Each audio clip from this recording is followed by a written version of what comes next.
జీవుడైన దేవుడైన పుడతాడు మళ్ళీ మళ్ళీ కమ్మనైన అమ్మ రుచులు. Hi friends, welcome back to our channel కమ్మని అమ్మ రుచులు. ఈరోజు మనము దహీ బెండి కర్రీ ఎలా చేయాలో చూద్దాము. ఈ కర్రీ రైస్లోకి, రోటీలోకి, చపాతీలోకి కూడా చాలా బాగుంటుంది. ఈ కర్రీని ఎలా ప్రిపేర్ చేయాలో చూద్దాము.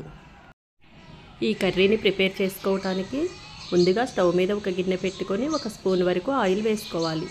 ఆయిల్ వేడయ్యాక 2 ఇంచుల అల్లాన్ని ఇలా ముక్కలుగా కట్ చేసుకొని వేసుకోవాలి. వీటితో పాటే 4-5 వెల్లుల్లి రెబ్బలను కూడా వేసుకోవాలి పొట్టు తీసి.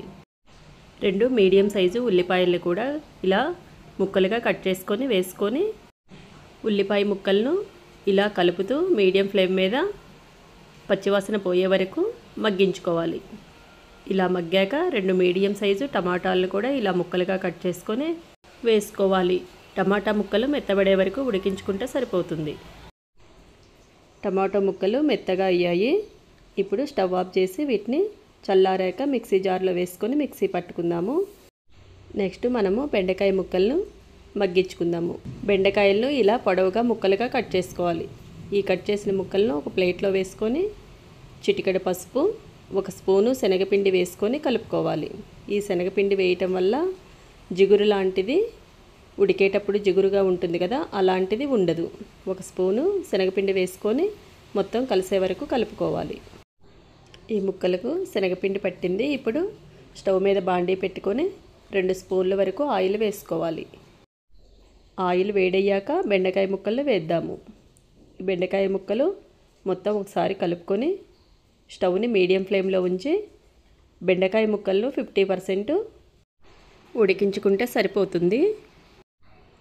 చూసారు కదా, మనము బెండకాయలను ఉడికించుకునేటప్పుడు జిగురు లాంటిది వస్తుంది కదా, ఇలా శనగపిండి వేయటం వల్ల జిగురు లాంటిది ఏమీ రావట్లేదు. చూస్తున్నారు కదా, బెండకాయ ముక్కలు 50% ఉడికాయి. నెక్స్ట్ స్టవ్ మీద బాండీ పెట్టుకొని 2 స్పూన్ల వరకు ఆయిల్ వేసుకోవాలి. ఆయిల్ వేడయ్యాక 3 లవంగాలు, 1 ఇంచు వరకు దాల్చిన చెక్క, 1 బిర్యానీ ఆకు వేసుకొని ఫ్రై చేసుకోవాలి. ఇవి కాస్త ఫ్రై అయ్యాక 2 పచ్చిమిర్చి చీలికలు, 1/2 స్పూన్ జీలకర్ర వేసుకొని ఇవి ఫ్రై అయ్యాక ముందుగా పేస్ట్ చేసుకున్న ఉల్లిపాయ టమాటా పేస్ట్ ఉంది కదా, ఆ పేస్ట్ని దీనిలో వేసుకొని ఒకసారి మొత్తం కలుపుకోవాలి. ఇలా కలిపాక దీనిలో చిటికెడు పసుపు, తగినంత కారము, 1 స్పూను ధనియాల పౌడరు, రుచికి సరిపడా సాల్ట్ వేసుకొని మొత్తం ఒకసారి కలుపుకోవాలి. ఇలా కలిపాక స్టవ్ని మీడియం ఫ్లేమ్లో ఉంచి కలుపుతూ 5 నిమిషాల పాటు ఇలా కలుపుతూ మగ్గించుకుంటే సరిపోతుంది. చూసారు కదా, ఇలా మగ్గితే సరిపోతుంది. నెక్స్ట్ మనము ఈ పేస్ట్లో ముందుగా ఉడికించి పెట్టుకున్న బెండకాయ ముక్కలు ఉన్నాయి కదా, అవి వేసుకొని కలుపుకోవాలి. ఒకసారి మొత్తం కలిపాక దీనిలో 1 కప్పు పెరుగు వేసుకోవాలి. నేను ఒక చిన్న కప్పుడు వేస్తున్నాను. ఈ బెండకాయ ముక్కలకు తగిన విధంగా పెరుగు తీసుకోవాలి. ఈ పెరుగు మొత్తం ముక్కలకి పట్టే విధంగా కలుపుకోవాలి.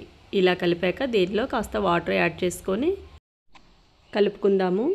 గ్రేవీ చిక్కగా అనిపిస్తే ఇంకాస్త వాటర్ యాడ్ చేసుకొని బెండకాయ ముక్కలను మిగిలిన 50% ఉంది కదా, అది ఈ గ్రేవీలో ఉడికించుకోవాలి. బెండకాయ ముక్కలు మిగిలిన 50% ఉడికి ఇలా ఆయిల్ తేలే వరకు ఈ గ్రేవీని ఉడికించుకుంటే సరిపోతుంది.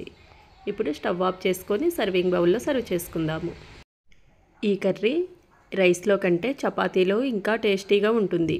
ఈ వీడియో మీకు నచ్చినట్లయితే లైక్ చేయండి, మీ ఫ్రెండ్స్కి షేర్ చేయండి. కొత్తగా చూస్తున్న వారైతే సబ్స్క్రైబ్ చేసుకోండి. Thank you for watching. వంటిల్లే దేవాలయమైతే ప్రతి పదార్థం ప్రసాదమే కమనైన